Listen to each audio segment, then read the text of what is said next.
I never thought the sound of my own breath could vanish. But it did that afternoon on Glen Arbor Court. A cyclist shot out from behind a hedge, and when I lurched sideways to avoid him, my foot slipped on the curb. The crack of skull against concrete was the last noise I heard before the world collapsed into silence. When I opened my eyes under the harsh hospital lights, the room moved like a muted film. Nurses' mouths opened and closed. Machines blinked steadily, but not a whisper reached me. Dr. Patel leaned close, lips forming words I could only piece together by guesswork. Later, Daniel squeezed my hand and wrote in bold letters on a notepad, "Temporary hearing loss. Maybe weeks, maybe longer." In those first days at home, Daniel was everything I thought a husband should be. He scribbled messages on sticky notes, downloaded an app that transcribed his voice into shaky text, even taped "I love you" above the bed so I would see it first thing every morning. His smile carried me through the terror of not knowing if I'd ever hear again. But as the days wore on, shadows crept in. When I tapped his shoulder because I'd missed a word, he sighed just a little too loudly. When I struggled to read his lips in dim light, his jaw tightened. He began to face away when speaking, forgetting or not caring that I was still trapped in silence. I told myself it was stress, exhaustion, anything but distance. Yet sitting at our kitchen table in Raleigh, notebook in hand, I started to sense something deeper shifting. And when Grace arrived at our door with her flowers and polite smile, I realized my silence had become more than a medical condition. It was a mask others thought I would never lift. I tried to build a rhythm inside the silence. Each morning, I set a notebook on the counter so Daniel could write quick instructions or reminders. I practiced lip reading in the mirror, mouthing words until my jaw ached, convincing myself I could manage. Still, the gaps were constant. I caught fragments of sentences, not the whole. Sometimes I nodded when I wasn't sure, just to avoid the look of irritation spreading across his face. Daniel had stopped using the transcription app. His phone stayed in his hand, screen tilted away. When I tapped his arm to catch his attention, he didn't meet my eyes right away. He spoke fast, facing downward, and when I missed the meaning, he waved me off as if the effort wasn't worth it. The man who once promised patience now seemed thinner, sharper, like he was rationing kindness. Grace arrived one Thursday afternoon, hair perfectly set, a bouquet of lilies in her hand. She kissed my cheek with a smile that didn't reach her eyes. While arranging the flowers in my vase, she turned slightly away, lips forming words I followed too easily. "She'll never keep him happy." Her tone was honey when Daniel entered the room. She complimented the house, asked if I needed anything, the model of a caring mother-in-law. But I had seen what rested beneath the sugar. That night, I lay in bed, remembering when things were different.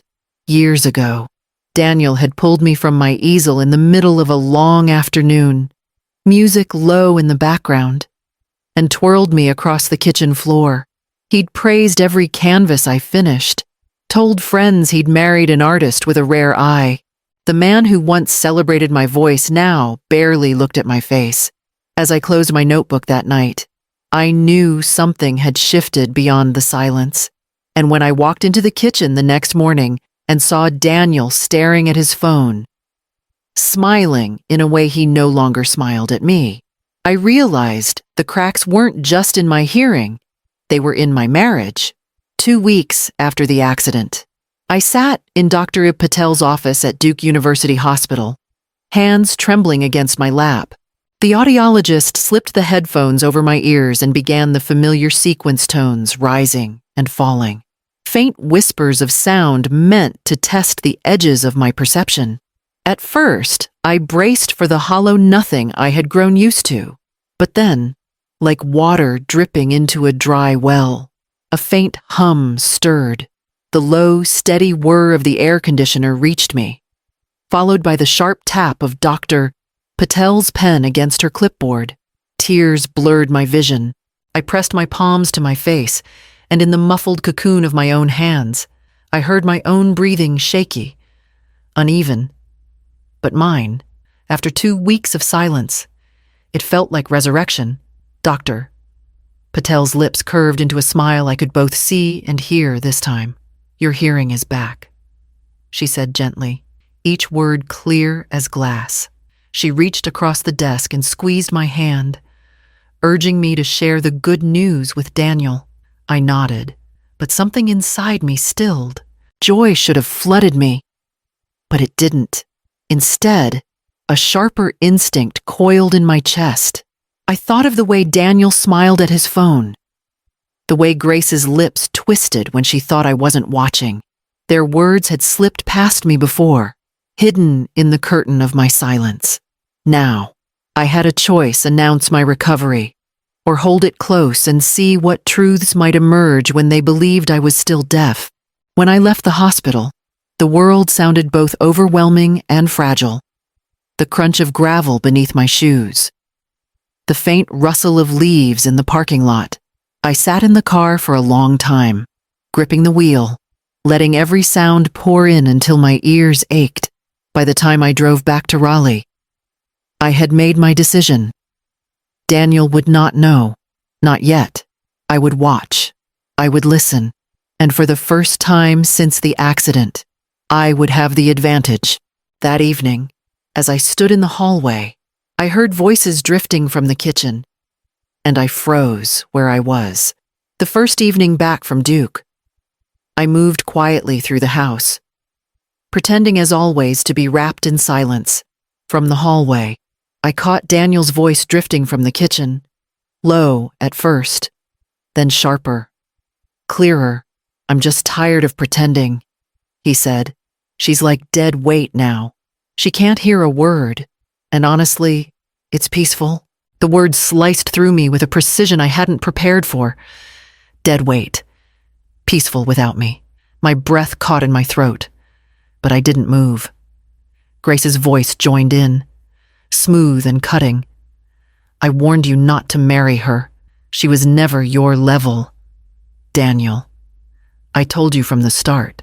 I leaned against the wall, pressing my palm flat to the plaster as if to steady the house beneath me. Only hours earlier, Grace had kissed my cheek, asked how I was feeling, even offered me soup. Now I heard what lay beneath her southern politeness. I know, Mom, Daniel sighed, but now I'm stuck. People would hate me if I left her while she's like this. Like this, broken. Less than whole. Then came a name I hadn't expected to hear again. I should have married Vanessa when I had the chance, Daniel muttered. The memory of Vanessa tightened in my chest, her laugh at our engagement party when she called me plain, the way she leaned too close to him at that charity dinner, her eyes daring me to notice. He had always said she meant nothing. Now I knew better. Grace chuckled, softer but no less cruel. Vanessa had ambition. You could have gone far with her. I turned away, my body cold. Though the air from the vent hummed warm against my skin, they thought I was still deaf, locked in silence. They spoke freely, without hesitation, without mercy, believing I was cut off from the world. But I heard every word, and each one drove deeper than the last. I stepped back from the hallway and moved slowly toward the guest room, my mind already spiraling. I didn't yet know the full shape of their betrayal, but I knew enough to understand one thing with certainty. I could no longer trust the man I had once believed was my anchor. I had barely settled onto the edge of the guest bed when their voices rose again, sharper now, threading through the quiet house. Has she signed yet? Grace pressed. The estate? The bank account? You said she hasn't touched a cent. My heart jolted. Estate. Bank account. Daniel's reply was weary, almost annoyed. Not yet. She keeps saying it's too soon, that she isn't ready. I don't know how much longer I can stall. I gripped the blanket, nails digging into the fabric. They weren't just speaking about me. They were speaking about what my mother left behind. After her funeral last year, I couldn't bear to sort through it all. The farmhouse in Beaufort County, the acres of tobacco fields now leased out, the savings account she'd opened in my name when I was just 10, modest by some standards. But everything to her, and to me. She had pinched pennies all her life, working 2 jobs, sewing our clothes by hand, tucking away every spare dollar. That money wasn't just numbers on a statement. It was her life's proof that sacrifice mattered. I thought of humid summers on the porch of that farmhouse, the cicadas screaming in the trees while she served lemonade in mason jars, of the way she pressed my hand one night and told me, "You don't sell your roots unless you're ready to lose your ground." I had promised myself I would protect it, even if I wasn't ready to use it. Now Daniel and Grace were plotting to take it. "Convince her," Grace urged. "She trusts you. Put the papers in front of her and smile. She'll sign. She always does." A cold wave washed over me. They believed my deafness made me pliable, that grief had left me confused enough to hand over everything without question. But grief hadn't broken me. It had sharpened me. I would not let my mother's legacy slip into their hands. That night, I sat with a notebook in my lap, the pages blank and waiting. For the first time since the accident, I picked up a pen with purpose, knowing every word I wrote could become a weapon. I started the journal the same night Grace's words sank into my bones. At first, it was just notes scrawled in uneven handwriting time of day, fragments of conversations. A gesture I didn't trust, but the more I wrote, the steadier my hand became. I hid the notebook inside a tin of old brushes in my art studio. No one ever looked there. Soon the entries filled entire pages. Tuesday, 9:15 p. Daniel smiled at his phone, turned it face down when I walked in. Thursday, 2:40 p.m. Grace whispered about transfer papers. Every observation became a record. Every record a shield against the doubt I knew they would try to plant in me. One morning, while Daniel ran errands, I unlocked the closet safe with the combination my mother had whispered to me years ago. My hands shook as I lifted the lid. Inside lay the folded deeds to the farmhouse, the savings statements, and her will, neatly stacked with her familiar handwriting in the margins. I photographed each page, the flash muted under a scarf, until my phone brimmed with proof. For the first time since the accident, I felt something other than fear. I felt prepared, still. Paper alone wouldn't be enough. I needed their voices, the words they spoke when they thought I lived in silence. At a small electronics shop off Hillsborough Street, I bought a digital recorder, slim enough to slip into the pocket of my robe. The clerk barely looked at me. To him, I was just another woman buying a gadget. To me, it was survival. 2 nights later, the device captured Daniel's voice, low and unguarded. "If she never hears again, I won't be upset." The sentence seared itself into me. It wasn't just neglect. It was desire. He wanted me broken. I transferred the file to my computer, then backed it up twice. Cloud storage, encrypted drive. Through a friend at the Arts Council, I contacted a lawyer in Chapel Hill, a woman with a reputation for precision and fire. I sent her the files, the photos, the journal excerpts. Her reply was swift and sure. "Keep going. Document everything. You're building a case no one can shake." That night, I slipped the recorder back into my pocket and returned to the dinner table, nodding when Grace poured me wine, smiling when Daniel asked if I needed anything, all the while knowing their words would never again vanish into silence. I decided the best disguise was the one they already believed. That evening, I stood in the kitchen stirring Alfredo sauce, the scent of garlic and butter thick in the air. Daniel loved it, and I knew the meal would set the stage for what I needed. By the time he and Grace sat down, The table looked warm and inviting, as though I were still the wife who lived only to please. Grace poured wine generously, her bracelets clinking as she laughed at something Daniel said. She tossed her hair back, her eyes glinting in the candlelight. I nodded at her jokes, smiled at Daniel when he glanced my way, all the while keeping my robe pocket angled just so. The recorder inside hummed with every word they spilled. They spoke about trivial things at first, the weather, Daniel's workload, but when they thought my silence shut them off from the world, their words drifted darker. Grace pressed him on the estate again, her voice syrupy, but edged with steel. Daniel sighed, muttering that I still hadn't agreed, that it was harder than he expected. Grace smirked knowingly, swirling her wine. I kept my head down, twirling pasta on my fork, playing the role they had written for me. Later that night, I caught Daniel by the doorway, his phone tilted just out of my reach. His eyes lit up in a way I hadn't seen in months alive. Animated. Free.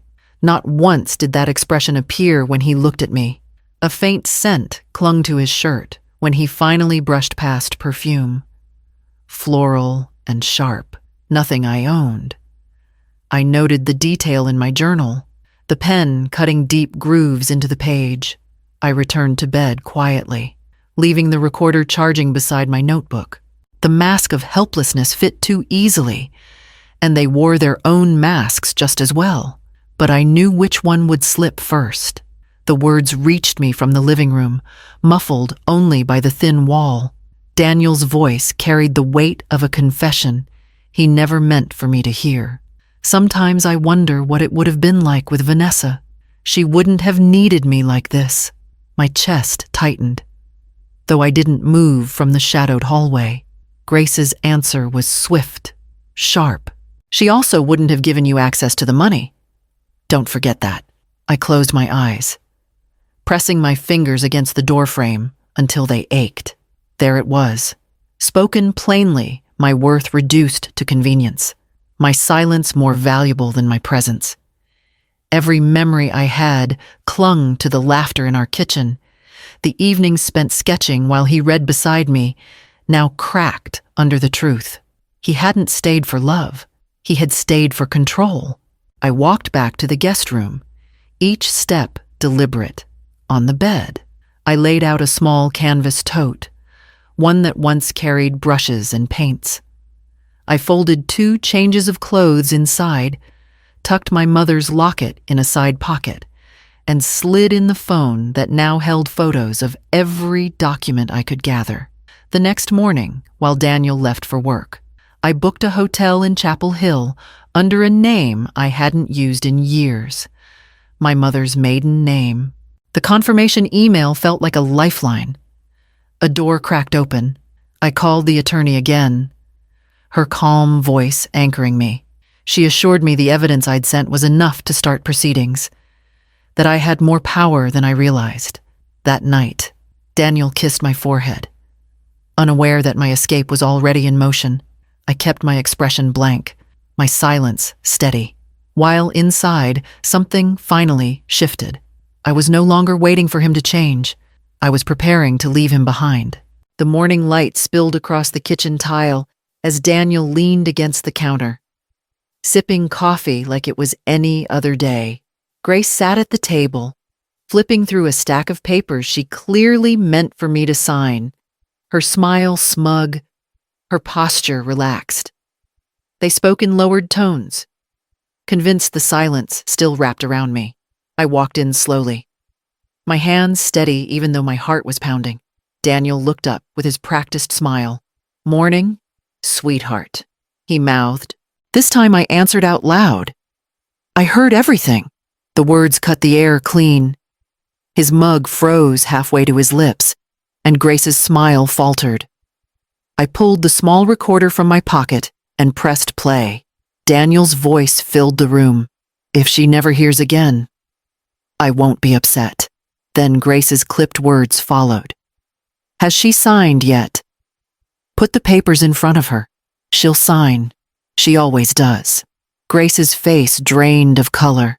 Daniel set down his mug too quickly.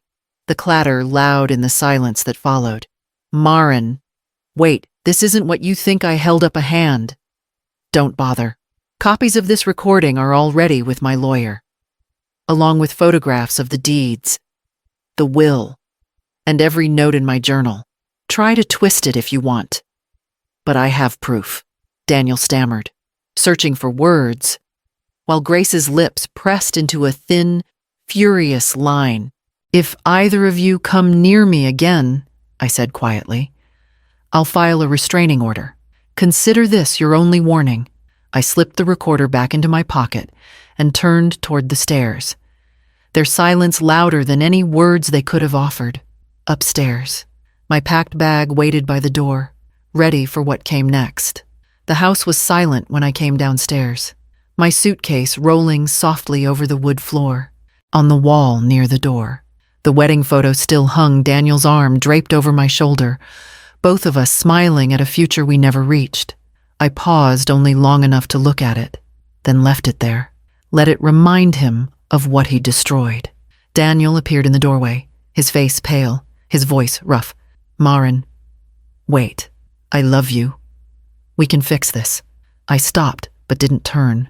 No, I said, steady and sure. You loved the quiet. Not me. His hand lifted as if to reach for me, but I pushed the suitcase handle forward and walked past him. Each step felt lighter, as though the weight of every lie had been left behind in that kitchen. Outside, a black sedan idled at the curb, sent by my attorney. The driver stepped out to help, but I shook my head and loaded the bag myself. As I slid into the back seat, sunlight spilled across my face, warm and unfiltered. Through the window, I saw Daniel standing on the porch, frozen, his mouth moving with words I would never hear again. The car pulled away, and I let Raleigh fade behind me. My mother's farmhouse, her savings, her will, they were safe, but more than that, her legacy was alive in me. She had taught me to stand firm, to hold on to dignity even when the world tried to strip it away. For 2 weeks, silence had trapped me. Now it had delivered me into clarity. Listening had shown me the truth, and walking away had given me back my life.